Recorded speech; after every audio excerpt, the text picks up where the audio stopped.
भारत उत्सव का देश है। यहाँ पूरे साल कोई न कोई उत्सव मनाया जाता ही रहता है।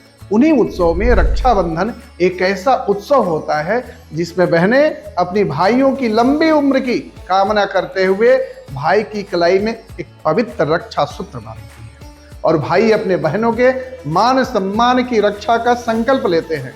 जहां बहन अपने भाई की लंबी उम्र के साथ उसके सुखी और संपन्न जीवन की कामना करती है, वही भाई देता है अपने वचनों से एक भरोसा कि बहन के मान सम्मान की रक्षा भाई आजीवन करता रहेगा। भाग्यजी स्टोरी में आप सभी का बहुत बहुत स्वागत है। मैं हूं आचार्य मिथिलेश पांडे।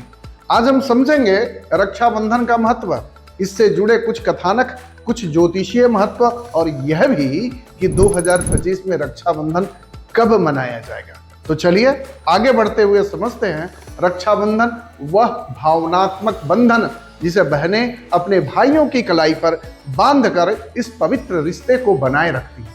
रक्षाबंधन का त्योहार भाई बंधन के अटूट प्रेम को सेलिब्रेट करने का भी त्योहार है। राखी पर पहले बहन भाई को रोली से टीका लगाती है, मिठाई खिलाती है और फिर भाई की कलाई पर राखी बांधकर भाई की लंबी उम्र, सुख, खुशी भरे जीवन की शुभकामनाएं देती है और भाई बहनों को अनेकों तरह के मनपसंद गिफ्ट देते हैं। इस दिन को समस्त हिंदू परिवार में एक उत्सव की तरह मनाया जाता है और घर में अनेकों तरह के पकवान, सात्विक भोजन बनाए जाते हैं। रक्षाबंधन की शुरुआत शास्त्रों से मानी जाती है। अब हम समझते हैं कि रक्षाबंधन की शुरुआत कब से हुई, उसके पीछे कथानक क्या है।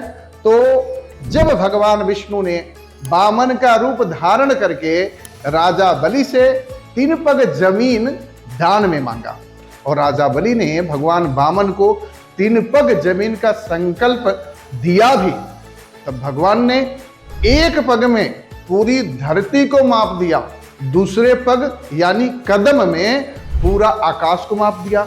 जब तीसरे पग की बात आई तो राजा बलि ने तीसरे पग में खुद को मापने को भगवान से आग्रह किया। इससे भगवान बड़े प्रसन्न हुए, राजा बलि को पाताल लोक का राजा भी बना दिया। भगवान ने कहा, राजा बलि, मैं आपकी संकल्प शक्ति को देखकर बहुत प्रसन्न हुआ हूं।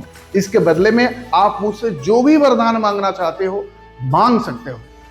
राजा बलि ने कहा, आप मुझे ऐसा वरदान दे प्रभु कि जब भी मैं घर से कभी बाहर जाऊं तो आपका दर्शन मुझे मिले और जब भी घर वापस आऊं तब भी मुझे आपका दर्शन प्राप्त हो, मैं आपको प्रणाम कर सकूं, नमस्कार कर सकूं। तब भगवान विष्णु पाताल लोक में अपना रूप बदलकर राजा बलि के यहाँ दरबान बन गए और दरबान की सेवा देने लग गए। परंतु इधर माता लक्ष्मी बहुत परेशान रहने लग गई। फिर एक दिन उन्होंने देवर्षि नारद से कोई तरकीब निकालने की सलाह मांगी कि भगवान विष्णु जल्दी ही वैकुंठ को लौट सके। देवर्षि के बताए गए सलाह पर माता लक्ष्मी ने एक दिन पाताल लोक में एक साधारण महिला का रूप धारण करके अस्त व्यस्त अवस्था में राजा बलि की सभा में पहुंच गए।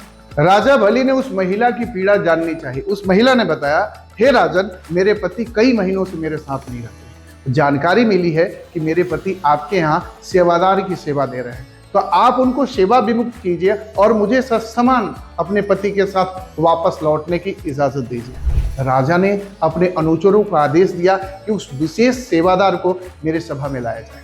जब वो विशेष सेवादार सभा में लाया गया तो उस विशेष सेवादार की जगह स्वयं भगवान विष्णु खड़े थे और साधारण से दिखने वाली महिला स्वयं महालक्ष्मी खड़ी थी।